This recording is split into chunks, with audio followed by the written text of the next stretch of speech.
sitting there now. It's just sitting there, waiting to be taken. So why don't you feel good about it? Because you know you don't. Good morning to you. Good Tuesday morning. I'm Dejan Kovacevic of DK Pittsburgh Sports, and this is Daily Shot of Penguins. It comes your way bright and early every weekday if you're into football and or baseball. I also offer daily shots of Steelers and Pirates. Where you found this: the Islanders lost to the Capitals 5-2. Not particularly well timed on their part. The Panthers lost in overtime to the Maple Leafs. Not particularly well timed on their part, but all absolutely blissful in the eyes of the idle Penguins, who now are back in the very much welcome position of controlling their own fate. Panthers' record now has them at 92 points. The Islanders are now at 91 points, and the Penguins at 90.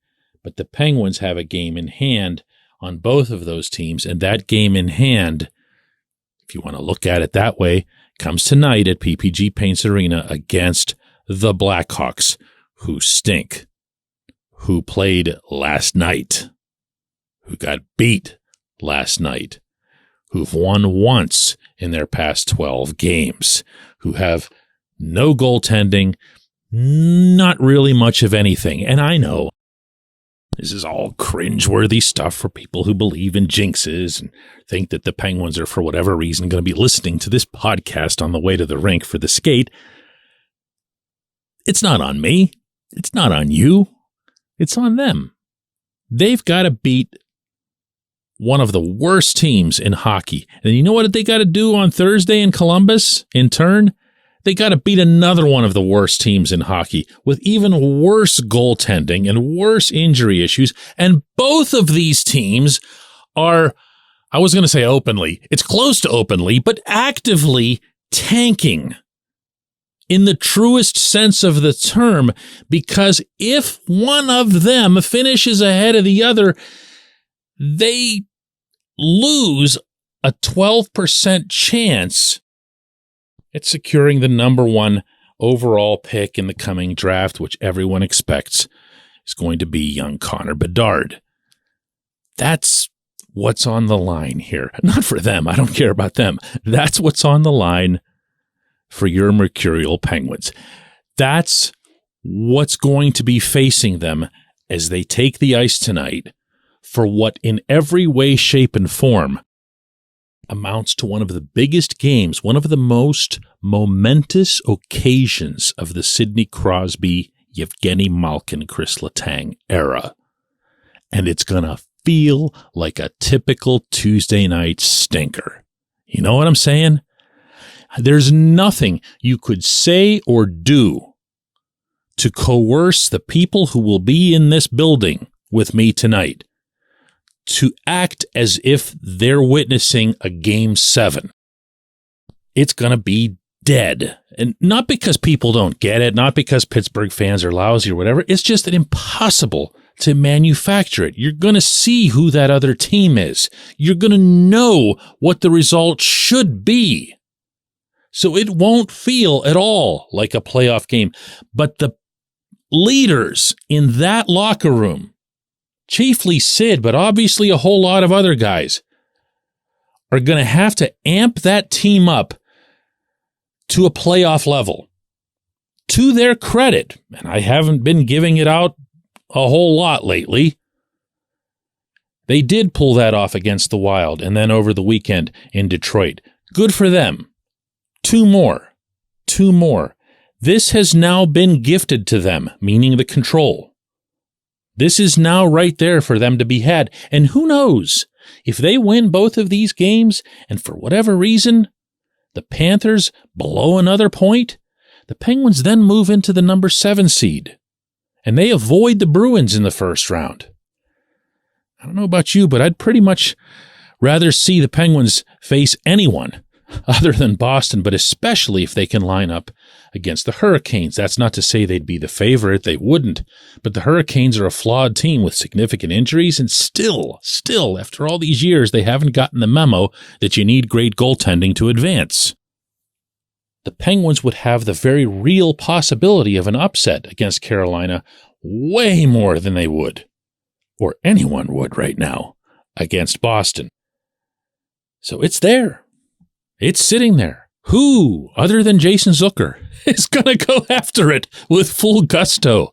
You know? Is it crazy that I'm still asking these questions? Is it crazy that you're still listening to them? Or that you're thinking them yourself, possibly? But that's what this has come to. That's what this has come to after 80 games of this. You have no idea what to expect from these guys. They could wipe out the Hawks tonight by 7 goals. And you're still going to go into Thursday night holding your breath. But hey, I will say this much. The Penguins obviously can't take any credit for anything that occurred last night in either of those other 2 games. But the one thing that they have exhibited consistently, and yes, there is something they've done consistently over the course of this long and very strange season, is that when their backs are really against the wall, they have responded. I don't know what that says about them exactly. I believe that there's an undercurrent within this team where they think that they're really, really great, and as a result, they don't necessarily do the little and dirty and necessary things to be that. But here we are. Right there, right on the line. And the tip of their nose is still showing above the level of water. When we come back, J1Q.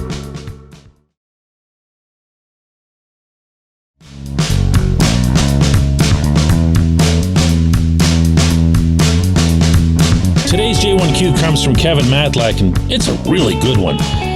DK, does this battle to make the playoffs help or hurt the Penguins if they indeed do get in? On the plus side, they won't have to find another gear, but on the flip side, they'll have spent whatever they have left in the tank simply making the tournament. Kevin, in a normal setting, regarding a normal hockey team, I've got these answers lined up for you like this. Yes, of course, you want momentum going in. It makes a big difference.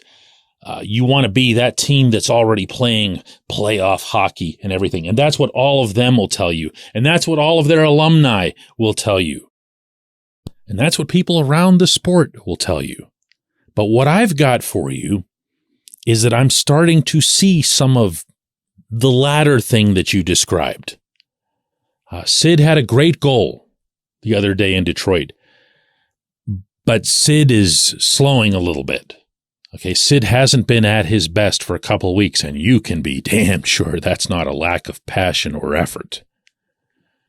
Gino hasn't been as effective as he'd been before that. I think these guys are putting in above and beyond right now, meaning the main guys, and the only one of them who's not going to be affected by that sort of thing is Chris Letang, but that's only because he's not human.